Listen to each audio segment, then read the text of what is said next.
தமிழர்களோட வரலாற்றையும் வாழ்வியலும் அற்புதமா சொல்ற ஒரு மாபெரும் காவியம் தான் சிலப்பதிகாரம். இந்த காவியத்தை இளங்கோவடிகள் எழுதியிருப்பாங்க. அந்த காவியத்தை திரைப்படமா எடுக்கிறதுக்காக நம்ம கலைஞர் கதை எழுதுறாங்க. இந்த படத்துக்கு வசனமும் அவர் தான் எழுதியிருப்பாரு.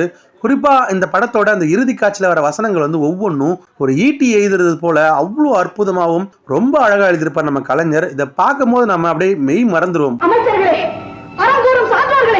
இதற்கு என்ன பதில்? தலை தொங்கி விட்டதா? நீரை கவர்ந்து விட்டதா? வாய் அழைத்து விட்டதா?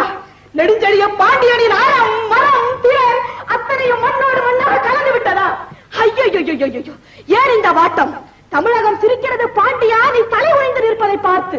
தமிழ்நாட்டு மறைநூல் திருக்குறள் கேலி பேசுகிறது பாண்டியா, உன் நீதி வழங்க செய்தி கேட்டு. ஆனை சேனை ஆயிரம் ஆயிரம் எதிர்த்து வந்தாலும் அண்ணாத தலைகுனியாமல் படை நடத்தும் உனது வீரம் எங்கே? கம்பீரம் எங்கே? வெற்றி திருப்பார்வை எங்கே? எங்கே? எங்கே? எங்கே?